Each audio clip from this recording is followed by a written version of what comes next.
Hello, gente, tudo bem com vocês? Bom, hoje eu vim aqui para falar sobre um tema que faz parte da minha vida. Eu fui uma pessoa que ficou 15 anos dentro da igreja evangélica, desde que eu saí do útero da minha mãe. Eu estive dentro de uma igreja evangélica e atualmente não estou. Lembrando que esse vídeo não é um ataque, e se você é uma pessoa evangélica e tá feliz, que bom. Esse vídeo é justamente para quem sente que tem algo errado, sente que não está bem. E se você é uma pessoa evangélica que não está bem, ou se você é uma pessoa que está bem, talvez esse vídeo também seja para você. Um vídeo com dados, um vídeo com pesquisa, e eu vou trazer histórias da minha vida e também de como a sociedade se forma em meio à religião, à igreja. E esse vídeo é para tentar estimular pensamentos e reflexões que a gente tem como sociedade. E vamos pro vídeo. Desde quando eu nasci no interior. Eu cresci no interiorzinho de uma cidade chamada Águas Lindas de Goiás. Inclusive tem um vídeo no canal eu indo justamente na minha igreja, a qual foi a primeira que eu fui na minha vida.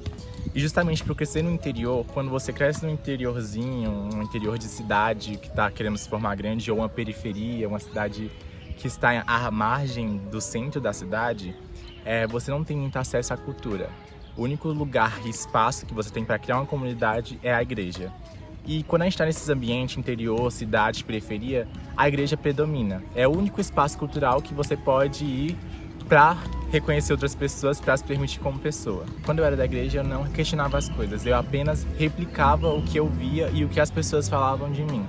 E o mundo dentro da igreja evangélica é ensinado de uma forma errada, que o mundo é sujo. E eu não tô falando, infelizmente, eu não quero usar a generalização porque eu entendo que nem todas as pessoas vão pensar de uma forma. Mas em sua massa e na maioria, lembrando que eu sou de uma geração passada, de uma época em que a igreja ainda não tinha essas questões. A gente vê agora igrejas pentecostais ou neopentecostais que justamente estão acolhendo a juventude para se transformar. Mas aí isso também vem de um viés político também, né? A gente não pode falar de igreja evangélica no Brasil hoje e, infelizmente, não falar de política, porque hoje em dia a política afeta sim as igrejas evangélicas. E justamente essa revolução das igrejas evangélicas é para não ter esse pensamento do passado que eu tinha, porque a igreja está sempre se atualizando justamente para acolher mais pessoas. E eu não questionava justamente a igreja porque eu tinha medo, porque duvidar é não ter fé.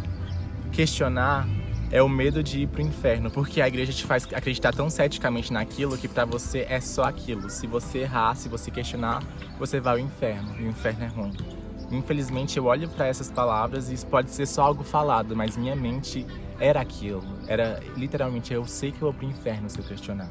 Quando eu tava passando por isso, parecia muito real pra mim, porque quando você tá ali no meio, tudo parece muito vivo. Porque é uma comunidade. Comunidade é um item necessário para o ser humano. A religião, ela pode ser um refúgio, mas ela também pode ser uma prisão. E o que foi me ensinado na igreja era que o mundo era sujo, que o corpo era sujo, que o toque era sujo. Então, durante muito tempo, eu cresci tendo nojo do meu corpo, tendo nojo do meu toque, tendo nojo de toque de outras pessoas em mim. Que desejar era uma armadilha do diabo, que eu não poderia desejar. Então, imagine você, uma criança crescendo, sentindo sentimentos biológicos do seu corpo, não podendo expressar eles, não podendo expressar seus sentimentos biológicos com medo de ser você. Eu orava à noite pedindo para acordar e não ser mais eu, não ser mais quem eu era, para acordar e ser diferente, para acordar e não sentir mais quem eu era. E era biológico, era eu. Então, eu só fui sair da igreja, que foi quando eu passei no IFB, que era uma escola federal. Foi quando eu me abri de verdade para o mundo. E com a liberdade que eu ganhei com os meus 15 anos de sair da igreja, essa liberdade, ao mesmo tempo, me prejudicou porque eu não sabia como usá-la. Infelizmente, a arbitrariedade não te ensinam a usar ela. Até que ponto você pode ser libertinoso com o seu corpo. E como você, na sua infância e durante o seu crescimento na igreja, é ensinado a detestar seu corpo, a detestar seu desejo, você não sabe o que te faz bem sexualmente. Você não sabe o que te faz bem com o seu corpo. Você não sabe lidar com o seu corpo, não sabe lidar com o desejo do seu corpo, porque até um certo momento esse desejo do seu corpo era algo preso. Então você não sabe lidar. Então pra mim foi muito difícil lidar com esse fantasma, porque durante muito tempo ele vivia na minha cabeça. O nojo, o ódio do meu corpo, o ódio de desejar, o ódio de talvez até beijar uma pessoa, beijar um menino e achar aquilo a coisa mais esplêndida possível. E não, é só a minha vida acontecendo, é só eu sendo eu. Segundo a OMS, sentimentos de culpa religiosa estão diretamente associados ao desenvolvimento de transtornos de ansiedade e depressão em jovens. Eu posso dizer o que me ajudou com os meus fantasmas foi a arte.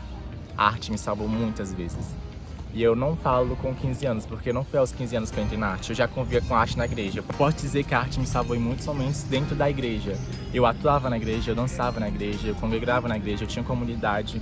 Então eu só ia pra igreja pelo meio da arte. Um estudo do Datafolha de 2020 diz que 30% da população já não tem religião. Esse justamente é o maior índice da história. E boa parte dessas pessoas não são sem religiões, são ateias. São pessoas que se decepcionaram dentro da igreja evangélica.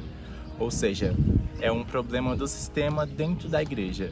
E aí a gente vê novas igrejas se construindo por meio, principalmente pentecostais, neopentecostais, se reconstruindo por meio de rede social, por meio de aceitar mais a juventude.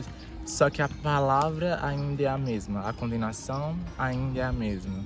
Mas ainda dentro da periferia, a gente vê justamente a igreja evangélica crescendo mais. Tem mais pessoas acreditando, mais pessoas indo para a religião evangélica. Mas o que a gente pode dizer dessas pessoas? Um dado do IBGE mostra que a maioria dessas pessoas que estão indo para a igreja evangélica são pessoas periféricas, em sua maioridade pessoas negras, pessoas pardas e pretas. O que a gente pode ver nesse recorte? Por que são essas pessoas que vão justamente para a igreja?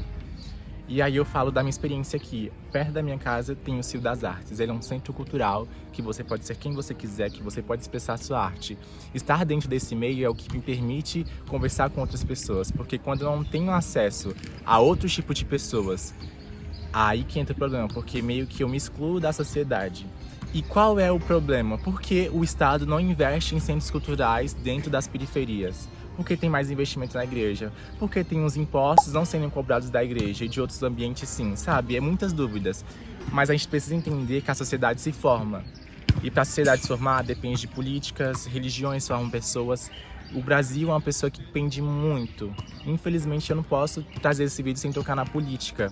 Infelizmente a política vem se tornando alvo de igreja justamente para fomentar massa, formar massa e fomentar votos, gente. Então, e eu não tenho religião atualmente, só para deixar muito claro.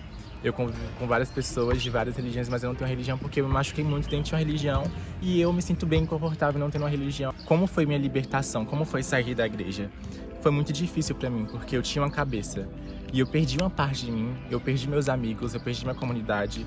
Posso dizer que de uma certa forma eu perdi minha família, o lugar onde eu me sentia acolhido. E perder justamente essa parte dentro de um ser humano te faz não se sentir pertencente. Mas ao mesmo tempo que eu perdi uma parte de mim quando eu me libertei, foi justamente onde eu me encontrei. Eu entendi que meu corpo não é nojento, que eu posso sentir atração pelo meu corpo, que eu posso sentir atração por outros corpos. A minha arte, ela não é vaidade. E entender que eu posso sim questionar as coisas sem medo de ir pro inferno. E hoje em dia eu não tenho religião. A minha fé tá no meu amor, a minha fé tá em mim, a minha fé tá na bondade do que eu posso entregar pro mundo. E isso, nenhuma igreja vai tirar de mim. E a reflexão que fica é, a gente tem que entender que tem um sistema, tem religiões. Religiões são feitas para alguma coisa e você precisa pensar sobre o que você se sente mais confortável. Testar religiões, como eu já testei várias religiões e eu não caibo em nenhuma, pelo menos não encontrei nenhuma que eu me caiba, mas ao mesmo tempo de entender que as religiões estão aí, que você pode se permitir. Porque a gente, como pessoas negras, pessoas pretas e pardas, a gente não pode aproveitar as religiões de matrizes africanas. Porque é imposto pra gente, infelizmente, por estarmos na periferia, mas porque é imposto pra gente justamente as igrejas evangélicas. Isso não é um ataque à sua fé, se você é evangélico, não é um ataque à sua religião. É uma questão de história minha. Eu conto minha história com dados. E é minha parte, eu não sei o que você vive. Você pode viver algo bom, mas eu vivi algo que não foi bom pra mim durante muito tempo. E se você é uma pessoa que assiste esse vídeo agora e sente que tem algum problema, sente que você tem algum problema dentro da igreja, sente que você tem nojo de você ou sente que você não é pertencente de algum lugar, eu quero que você saiba que você não está sozinho.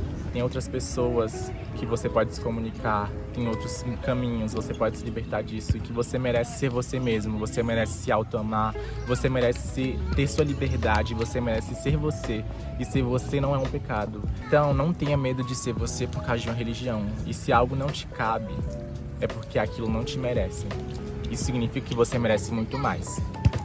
Bom, é isso, é o que eu queria deixar nesse vídeo. Comenta aqui sua história, comenta se você sentiu algo com esse vídeo. E se esse vídeo te tocou de alguma forma, compartilha ele, porque pode ter muita gente precisando de informação e conversar sobre coisas ou ouvir coisas que são necessárias para elas naquele momento, que podem salvar também.